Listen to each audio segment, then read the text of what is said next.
El sol comenzaba a descender sobre las colinas de Piedradura, tiñendo el cielo de un color naranja vibrante.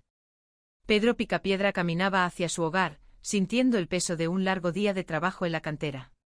Para un hombre cansado, no había nada más glorioso que la perspectiva de regresar a casa, ese santuario donde uno puede descansar y desperezarse después de una jornada agotadora. Pedro se decía a sí mismo que todo estaba correcto, absolutamente correcto, mientras se acercaba a su puerta.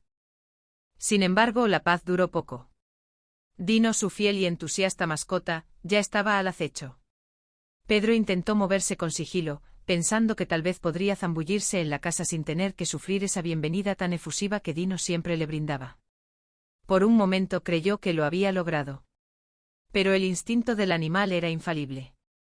Dino se lanzó sobre él con una alegría desbordante, lamiendo su rostro y derribándolo al suelo. Pedro suplicaba entre risas y protestas, pidiendo por favor que se detuviera, recordándole su hueso preferido para intentar calmarlo. Dino era suficiente para provocar que un hombre quisiera regresar directo al trabajo, pero en el fondo, Pedro no lo cambiaría por nada. Una vez dentro, el aroma de las costillas de brontosaurio al horno y la ensalada de Roquefort inundó sus sentidos. Vilma estaba allí, radiante como siempre. Pero la confusión se apoderó de Pedro cuando por un instante creyó ver a otra persona. Resultó ser solo un malentendido con la vecina, Betty, quien se despedía afectuosamente. Pedro, siempre ocurrente, bromeó sobre lo peligroso que era llevar demasiado lejos eso de ser vecinos. Vilma, con paciencia infinita, le recordó que la cena estaría lista en un momento y lo instó a saludar a la pequeña Pebbles.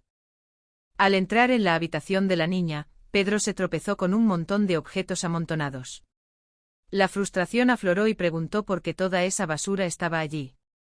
Vilma, con un suspiro, le explicó que ya no quedaba lugar donde guardarla.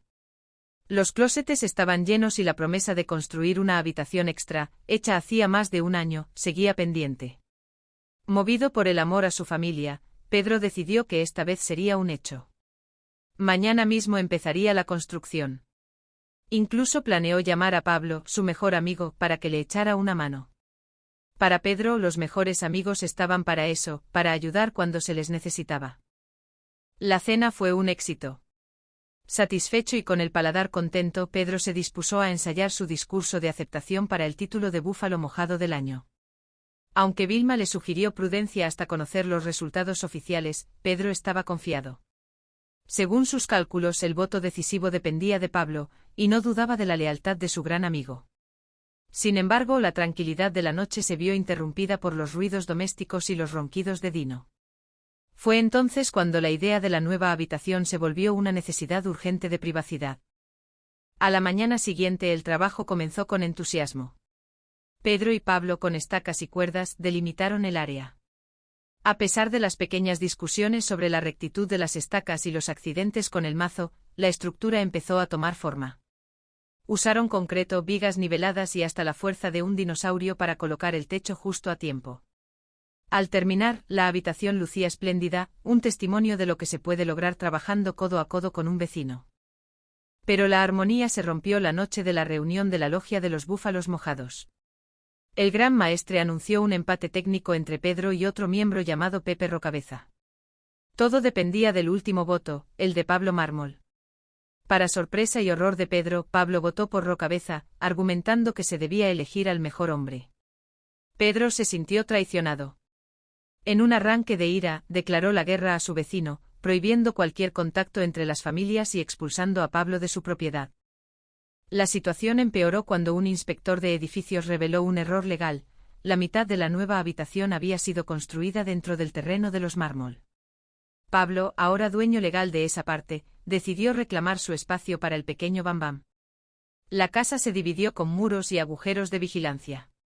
Pedro y Pablo pasaron de la amistad a las represalias, usando gatos dientes de sable para marcar límites y ruidosos equipos estereofónicos para molestarse mutuamente. Vilma y Betty, ajenas a la terquedad de sus maridos, intentaban mantener su amistad mediante claves secretas y conversaciones furtivas. La tensión llegó a su punto máximo cuando Pedro, molesto por una fiesta en la mitad de la habitación de Pablo, decidió irrumpir con intenciones belicosas. El enfrentamiento parecía inevitable, con ambos hombres dispuestos a pelear delante de sus hijos. Fue entonces cuando ocurrió lo inesperado. Bam Bam, el pequeño con una fuerza prodigiosa, intervino de manera accidental pero contundente. Con un solo movimiento, la estructura de la discordia se derrumbó, dejando solo un montón de piedras. Ante las ruinas de lo que habían construido, el silencio se apoderó del lugar. Al verse rodeados por los escombros y al ver a sus hijos a salvo, la ira de Pedro y Pablo se evaporó. Se dieron cuenta de que ninguna habitación y ningún título de club valían más que su amistad. Pedro, con el corazón más ligero, admitió que estaba avergonzado y Pablo reconoció que debió haber votado por su amigo. Se dieron la mano, sellando una paz duradera. La fuerza inocente de los niños los había hecho entrar en razón. Entre risas y abrazos, las familias se reunieron de nuevo, comprendiendo que lo más importante no eran las paredes de piedra, sino los lazos afectuosos que las sostenían.